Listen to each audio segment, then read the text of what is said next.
Hi everyone, and welcome to today's PSDA webinar. Just a quick reminder, if this is your first time joining, you can use the GoToMeeting control panel on your screen to ask questions. For those of you who've been on the phone before, you've probably heard our instructions. If you have questions, make sure to ask them at any time using the question tab in the control panel. If you have a private message that you'd like to send to the speakers or organizers, feel free to note that in the chat, and we'll take those into consideration. For your questions, you can ask them at any time. We have reserved some time at the end of the session to address all of those questions, but you can submit them at any time as they come to mind. So with that, I would like to introduce our moderator for today's session, Roger Buck. Roger? Thank you, Megan. Hello, everyone, and welcome to today's PSDA webinar. This is a 5-part virtual seminar series entitled Revenue Generation in 2018. 5 critical strategies to take advantage of or fear of being left behind. Thank you for joining us today for the 3rd session in this series. Today's session is titled The Revenue Department, No More Sales or Marketing. Personally, that's a little bit of a scary thought. So, Eric, I can't wait to hear this one. My name is Roger Buck. I am the owner of Emerging Solutions Now, a consulting firm. I'm also the chairman of the Print Education and Research Foundation, which funds these educational series. Today's presenter is Eric Kalis, founder and chief marketing officer of Square 2 Marketing, and co-author of the book Reality Marketing Revolution and Fire Your Sales Team Today. Eric is a leading sales and marketing strategist focused on pioneering a new marketing methodology. Eric, along with his business partner, Mike Lieberman, was one of the first to adopt inbound marketing to help businesses utilize cost-effective inbound marketing tactics to achieve dramatic revenue growth. They are leading the revolution in how entrepreneurs change the way they think about marketing their companies. Marketing Sherpa has called this duo original and contrarian marketers. And now I'd like to turn it over to today's presenter. Eric, it's all yours. Great. Thank you so much, Roger. I really appreciate that. Well, good afternoon, everybody, and welcome to the 3rd installment of our 5-part series on improving your marketing. In today's session, we're going to focus on the revenue department, which is a new and interesting way to think about your sales and marketing efforts. So let's get going. So, like in the first 2 sessions, I would like to warn you, a lot of the stuff that I'm going to introduce you today is going to make you very uncomfortable. And that's okay, because as we try to grow our businesses and become more and more effective, we have to try new things. And as humans, when we try new things, that makes us a little uncomfortable. So while I'm warning you, once again, it's completely insincere. I am not apologizing. I want to move you out of your comfort zone. So let's get started. Why in the world are we even having a 5-part webinar series? Well, it's because of this slide. My marketing isn't working, and I don't know why. So often, entrepreneurs are fabulous at what they do, but they seem to have challenges around growing their businesses. Nobody starts their business by assuming it's going to be a tough grind to every day have to go out there and bang on doors and beat the bushes to get new clients. It should be a lot easier, but yet people are typically good at what they do and not experts at sales and marketing. If people were experts at sales and marketing and then just picked any old product or service to go to market with, life would be a lot easier. So my job today is to help you get more insight into the way that sales and marketing works today to help you land a few more of those big customers that you've been looking for. So let's recap our 1st and 2nd sessions. In the 1st session, we talked a lot about the change in buyer behavior, how the old school tools that we used to use just don't get the same bang for your buck as they do in 2018. We talked about, because of that change in buyer behavior, that people are starting to shift their spend in marketing and advertising from traditional things like print, radio, and TV to digital forms like social media, websites, and email marketing. We talked about inbound marketing, how to get people to come to you so you don't have to spend a lot of money advertising out to them. We talked about creating funnels to attract people and bring them through the funnel so that revenue spits out at the bottom. I gave you the 5 points of a solid strategy. We talked about converting people. We just don't want website visitors. We want people that we can market or sell to. So our conversion strategy, using content and offers in exchange for people's content information, gave us a nice, robust database that we could start to market to those folks. And finally, we talked about the fuel of a good inbound marketing program, which is the content. And we discussed white papers and tip sheets and free reports, videos, infographics, webinars, and all the things that you can do to tell your story to convince people that your company is the obvious choice to do business with. In session number 2, we went a little deeper. We talked about how all buyers are on a journey and how you can build your own journey to match up with that. We talked about doing strategy before tactics, not just jumping to building a website, but thinking about who's visiting it and what you want to say to those people so that we can have a really effective tool. We talked about your favorite client, which we call the persona, and all their pains and problems and what solutions your company provides in order to make them go away. We discussed differentiating your company, because if everybody looks and sounds the same, well, heck, I might as well just take the cheapest guy out there, and that's certainly not a good strategy. And then we started to get into the mechanics of messaging, like what's a headline and how do we use it? And once again, how do we mix offers into our marketing messaging package to really start to connect with those folks? So continuing down our journey of learning, in today's session, we want to talk about sales and marketing. Now, if you notice on this slide, this says sales versus marketing. And that's actually the crux of some of the problems that folks like you guys have out there today. Sales is in one side of the building and marketing is on the other. Sales is constantly complaining how marketing doesn't provide enough qualified leads, and marketing is complaining that the sales folks can't close the beautiful leads that they're generating. And at the end of the day, there's a fist fight in the parking lot, and the whole thing is just a mess.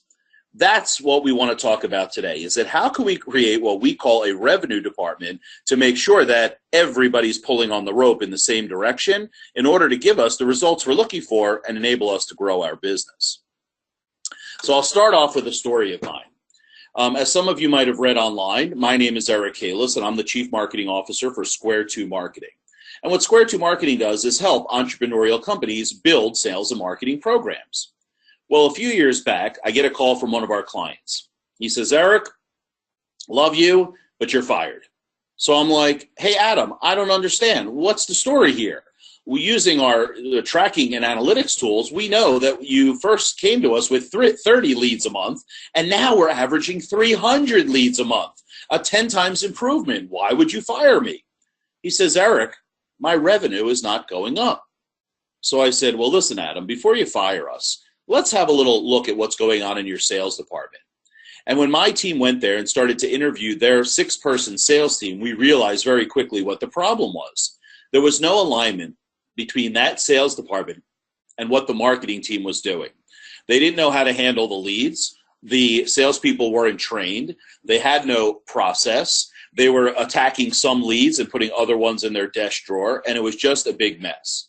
We realized at that point a couple of years ago that it's not enough to generate leads. You have to close those leads. And the continuum from what we call click to close, helping people create the entire journey, was way more impactful than just generating sales leads. So in today's conversation, we want to talk about that combination of sales and how we can really ramp up the revenue in your business by combining sales and marketing. So let's have a little fun to start out. I want you guys to think for a second about your own businesses. Think for a second how many salespeople you have and how many marketing people you have. Take a second and think about that. Well, I would guess that 99% of the people in the audience today have more salespeople than they have marketing people. And that's okay. That's typically what we find in North America. About 75% of the budget goes to sales, and the remaining 25% or so goes to marketing, which is intended to support sales. But because of the new buyer behavior we talked about in our first session together, and all the crazy noise that's out there in the second session we discussed, you have to find a better way to match up with the way people buy today. The answer is that about 75% of your effort today should be towards marketing and lead generation, and now 25% of the budget can go to your sales team, which doesn't have to take the time and energy to prospect anymore. Now they become closers, because in the inbound marketing session we did together, we showed you how people can come to you, filling out forms on your website, emailing you, picking up the phone and calling you, because they're coming to you via inbound marketing as opposed to you advertising out to them. And that's a big mental switch that we have to begin to make. Marketing carries the day, and sales supports marketing, as opposed to the traditional way that marketing simply supports sales. I hope I'm making you a little uncomfortable at this point. So what do we do now? Well, let's take the two departments, sales and marketing, and let's smash them together in one new department that we're going to call the revenue department. Now, the revenue department concept is that everybody is working together. Some people in the revenue department are assigned to generating leads, and other people in the revenue department are assigned to closing leads. And now we have a department that's working together with a common cause to grow revenue. This revenue department is now managed by a chief revenue officer who takes the place and the marketing director, and has one person now directly responsible and accountable for growing revenue in the company. It's just a whole new way of thinking about your sales department. This picture really drives home the problem. Sometimes business owners force their sales and marketing people together, and then you get a brother and sister like this that have to cohabitate in a very uncomfortable situation. That's not what we're going for. We're going for professional people understanding what the goals and objectives are, and then building a program that will meet or exceed those goals and objectives. It's just that simple. You see, the revenue department equals alignment. That's the key theme that's going to run through today's session, alignment. How do we get everybody on the same page and help us grow our business? Did you know that 87% of the terms that sales and marketing people use to describe the other group are negative? In fact, when you dive a little deeper here and you see what are some of the terms that salespeople describe marketing people, they're simple-minded, they're incompetent, they're lazy. And on the other side, that group's calling the other group a bunch of arts and crafts people, just academics, and sometimes irrelevant. And this is a big problem in today's sales and marketing, because if the sales and marketing team aren't working together, you now have a competitive disadvantage compared to companies that are really a cohesive team working together to drive revenue. Basically, sales and marketing are two halves of the same team. And now that's the way you should approach it, right? Let's get everybody in the room. Let's get everybody telling the same story. Let's have some people working towards generating leads and other people towards closing leads. And now we're all on the same team. The end result is that companies with a strong sales and marketing alignment get 20% more annual growth on average. So think about it. That relatively modest effort to bring together your sales and marketing people just by itself will give you a 20% pop in your results. And that's where an aligned and cohesive department can really benefit your firm. This is what we're going for.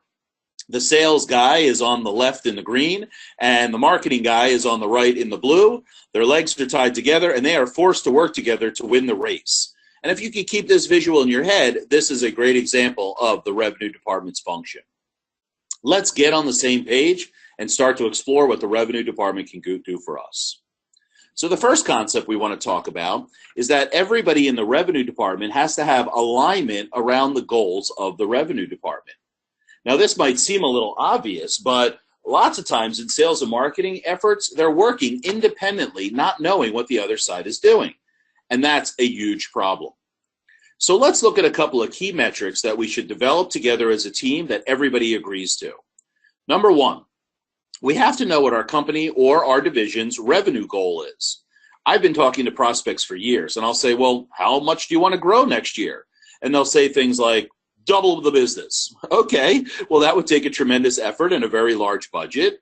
And then you talk to other folks and we're like, how much do you want to grow? And they say, oh, management doesn't share that number with us.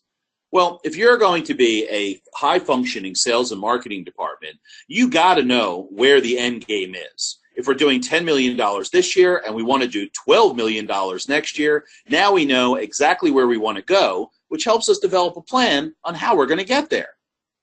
The next thing we got to know is what's the average deal size? Now, that's both for current revenue and for current clients, right? So you have to be able to project what are we doing today and what do we want to attract. Well, why is deal size so important? Well, let's put it this way. If you have a $100,000 average engagement size and your goal is $1 million, you only need 10 new clients. But if you want that same $1 million in revenue growth and the average deal size is only $1,000, well, now we need 10,000 new customers. And that's where it gets really challenging, because if we don't know what the average deal size is, we can't start to do the arithmetic to divide by the revenue goal to see how many customers we need. And that leads us to the third part. How many customers do we need? Now, we have to consider how many we're going to keep this year from next year, and we have to consider how many we want to bring on next year to get to our goals. So how many customers we need times the average deal size should be the revenue goal for the company. You'd be blown away how many companies don't take 5 minutes and do this little back of napkin math to figure these metrics out. Now, getting a little more technical, we also have to figure out what our lead to conversion rate is, meaning that if 100 people came to our website and downloaded our free report, not all of them are going to become customers. So if we generate 100 leads, what's our conversion rate from lead to sales opportunities? If we know that, now we can start to extrapolate how many total leads we need, which will get us down to our sales opportunities. And based on our close rate, we would have a pretty good handle of exactly what our revenue outlook should be for the upcoming year. So once again, get your salespeople in a room and the marketing people in the same room, and let's lock down these questions so that everybody on the team knows exactly what we're working towards. Now, I use the phrase sales opportunity, lead, MQL, SQL, imminent close. There's a lot of language that is floating around out there that sometimes means exactly the same thing. And this is also a big problem, because only 45% of businesses have established a company-wide definition of what a sales-ready lead is. And that's a big problem too, because if someone downloads a white paper, they're not ready to buy. But if someone fills out a form that says, I'd like a free consultation with one of your experts, well, they're obviously a lot further down the pipeline and more of a sales opportunity. So let's talk about getting those definitions in order. We have to figure out what a contact is, something perhaps in our database, a lead, a conversion, a sales opportunity, a marketing qualified lead, so that we can start to judge what should we be working on and what shouldn't we be. So how do we do that? Well, this is a very handy chart that's provided by the company called HubSpot. And HubSpot allows us to use lead scoring in their software. But you don't know how to set the levels for your specific company unless you understand exactly where people fall on this matrix. On one side, we have the fit. Are they a good fit with our company? And on the other side, how interested are they in doing business with us? Well, if we start to plot, we get a very quick understanding of what makes for a qualified lead and what doesn't. So I would have this exercise, let's say with the next 10 or 20 opportunities that come your way, start to plot these on these quadrants, and wherever you see these then, you can start to do some calculations. So what calculations am I talking about? Well, if you talk about lead scoring, let's say that the average amount of the total universe of points that a prospective client can gain is 100 going through our sales process. Well, if they visited your website, maybe that's worth 10 points. But at 10 out of 100, we don't qualify those people as a qualified lead yet. Now, let's say they downloaded a white paper, they watched a video, and sat in on a webinar. Well, that really is a lead now, because they're indicating the beginnings of some interest in doing business with you. So based on those points, let's call them a 21 out of 100 and starting to get a little riper. Well, if I filled out a form or if I accessed one of your offers on your website that was middle of the funnel, well, now people are starting to engage with us. Let's give them a few more points and call them an MQL, a marketing qualified lead. Now, marketing qualified leads aren't ready to enter into the sales process yet. A couple more things have to happen. Let's say that your lead comes back to your website a few more times, interacts with a few more pieces of content, and as they start to do more frequent things and more deeper things, we can start to classify them as a sales opportunity. And in this scenario, anything over 50 now transfers from the marketing category to the sales category. Now we feel that they have enough invested that they could be a sales opportunity. Well, as we move down the pike, we can now start to give them more points for engaging with us. Maybe they have initial call with a salesperson. Well, that might be worth 10 points right there. And as we get to 75 out of 100, now we can comfortably say, yes, this is the kind of opportunity that we want to work on.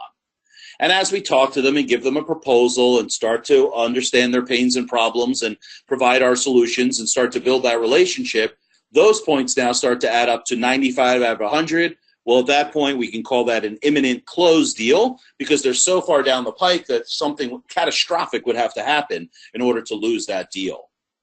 So once again, get everybody in your room from the sales and marketing departments, and let's start having these conversations so that we have a common vernacular to use internally so we know what's worth it or what's not. And what happens here, you also get some shorthand. If I were to ask one of our salespeople, hey, how's that prospect coming? He goes, oh, yeah, they're an 80. Well, the conversation's over. I know from the scale exactly that they're a very good opportunity that he or she is working on to bring them to close.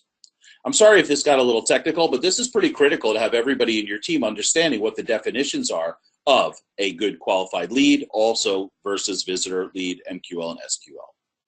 Now, in addition to that, remember I said earlier that in the revenue department, some people are assigned to developing leads and other people are assigned to closing leads. So at some point, we have to have a handoff from marketing to sales. And that's once again up to you guys. Here we have our funnel on the left. Well, in this scenario, the top 3 stages are owned by marketing. But once they cross from stage number 3 into stage number 4, now they become a sales opportunity and sales takes over.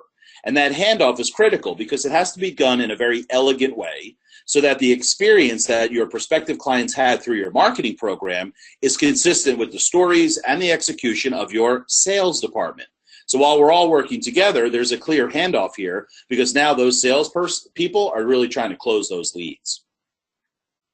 We also have to define your sales process. When it's open-ended, nobody knows what they're doing. Now, what I'm showing you here is my company, Square 2 Marketing, sales process, and you can see it's quite complex. In the beginning, we always recommend to our clients to just flow chart out the steps by which you typically today take someone through your sales process. And then your revenue team can work together to build a more robust process supported by marketing materials with go, no-go decision points, different kinds of meetings when appropriate, all in an attempt to make someone go, wow, these are the obvious guys to do business with. But if we don't have a tight sales process, people fall between the cracks, they hear conflicting stories, timing isn't done effectively, and once again, the whole thing falls apart. So once again, simple exercise, just flow chart out from beginning to end exactly what happens in your current process and get your team in a room together to analyze that and determine together what would be a remarkable experience for your clients. So now we've done a lot of work around that. Let's move on to number 2, which is the alignment around the personas. If your entire team doesn't know exactly who they want to attract with their marketing and the sales team doesn't know exactly who they want to close deals, we're in trouble. So we want to talk about personas. What the heck is a persona? Well, a persona is a description of your perfect buyer. And that persona has 2 halves. It has your psychographic side and it has your demographic side. On the demographic side, that's things like chief marketing officers at Fortune 100 firms. Very straightforward, very easy to find.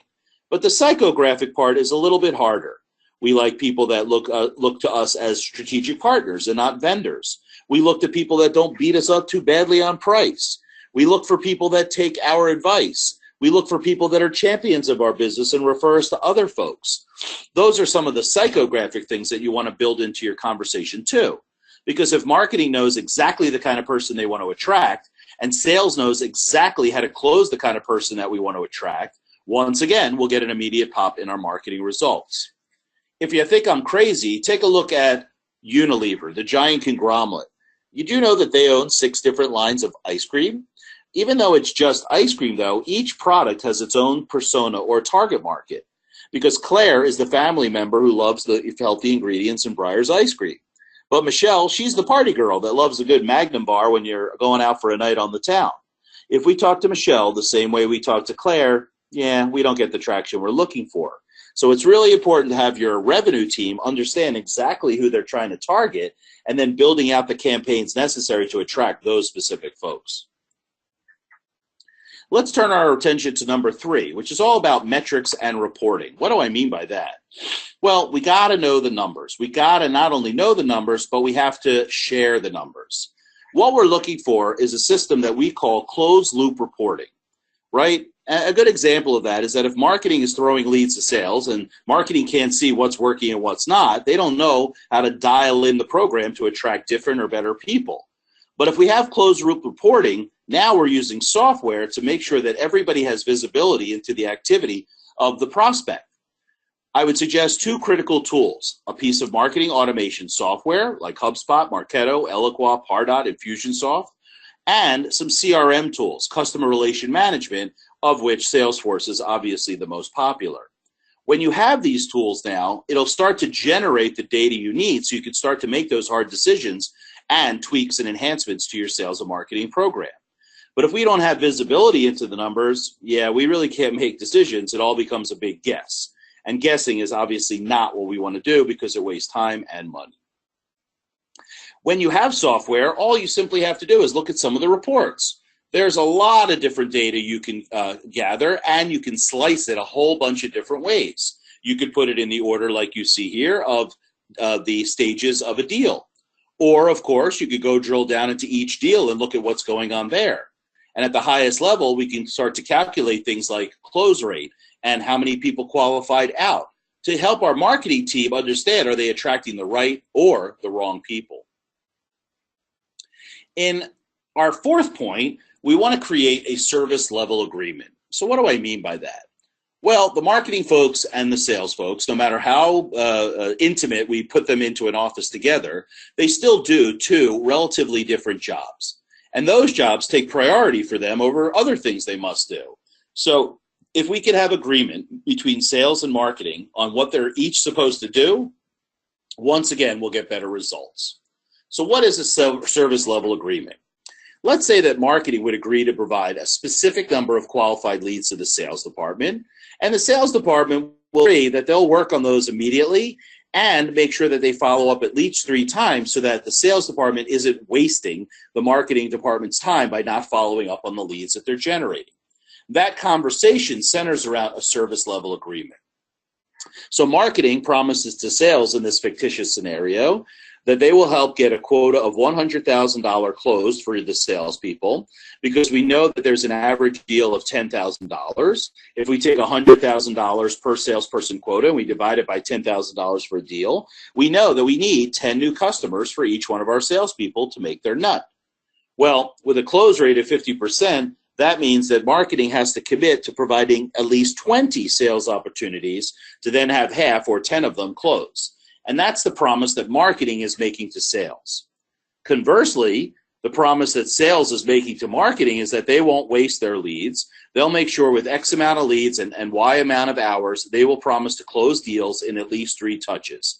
And now sales is understanding that those leads are precious, that marketing is development, and we're all working together to set expectations on what we want to do. And this becomes revolutionary as well, because once again, a service level agreement between 2 groups in your company obviously isn't something that you find every single day. In order to make sure that we're on track to hit those numbers that we're looking at, we need to track progress daily. Hey, marketing promised 100 leads per salesperson each month. How many did we get today? How many did we get yesterday? How many are we planning on tomorrow? Once again, keeping track of those numbers daily to make sure the whole month doesn't go by and we didn't hit our numbers. And then as far as sales goes, hey, you guys promised you would close at least 2 deals per week. How close did we get to that? If we did no deals this week, we really have to work harder next week. But if we close 3 deals this week, great, everybody goes home at 5 o'clock because we've hit our number. So once again, tracking the progress of your marketing metrics daily will help you get insights, and especially for managers, help their salespeople focus their energies in the right areas to get the biggest bang for their buck.